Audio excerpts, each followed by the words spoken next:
நகைக்கடன், சுய உதவிக்குழு கடன், பயிர்க்கடன் தள்ளுபடி. தமிழக பட்ஜெட்டில் வெளியான முக்கிய தகவல். அதாவது தமிழக சட்டப்பேரவை தேர்தலுக்கான தேதி இன்னும் ஓரிரு வாரங்களில் அறிவிக்கப்பட உள்ளது. இந்த நிலையில் இடைக்கால பட்ஜெட் தமிழக அரசால் தாக்கல் செய்யப்பட்டது. நிதியமைச்சர் தங்கம் தென்னரசு அவர்கள் தாக்கல் செய்த பட்ஜெட்டில் கடந்த 5 ஆண்டுகளில் செயல்படுத்தப்பட்ட திட்டங்கள், நிதி ஒதுக்கீடு தொடர்பான தகவல்கள் இடம்பெற்றது.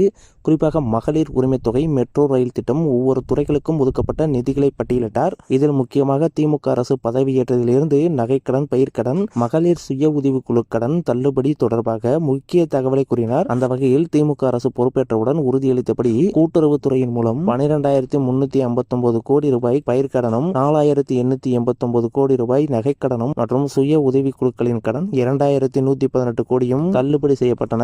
கடந்த 5 ஆண்டு காலத்தில் 69.087 கோடி ரூபாய் அளவிற்கு விவசாயிகளுக்கு பயிர்க்கடன் வழங்கப்பட்டுள்ளதாகவும் கூறினார். மகளிர் சுய உதவிக்குழுக்களுக்கான கடன் உச்சவரம்பு 30 லட்சம் ரூபாயாக உயர்த்தப்பட்டு கடந்த 5 ஆண்டுகளில் 2,52,246 சுய உதவிக்குழுக்களுக்கு 16.648 கோடி ரூபாய் கடன் கூட்டுறவு வங்கிகளின் மூலம் வழங்கப்பட்டுள்ளது. பொதுமக்களுக்கு தரமான மருந்துகளை குறைந்த விலையில் வழங்கும் நோக்கில் முதல்வர் மருந்தகம் திட்டம் தொடங்கப்பட்டு இதுவரை 26 கோடி ரூபாய் மதிப்பிலான மருந்துகள் விற்பனை செய்யப்பட்டுள்ளன. இதன் மூலம் 45 லட்சம் பொதுமக்கள் பயனடைந்துள்ளனர். இந்த இடைக்கால வரவு செலவு திட்ட மதிப்பீடுகளில் உணவு மானியத்திற்காக 14,000 கோடி ரூபாய் உட்பட கூட்டுறவு, உணவு மற்றும் நுகர்வோர் பாதுகாப்பு துறைக்கு 17,068 கோடி ரூபாய் ஒதுக்கீடு செய்யப்பட்டுள்ளதாக அமைச்சர் தங்கம் தென்னரசு அவர்கள் கூறினார்.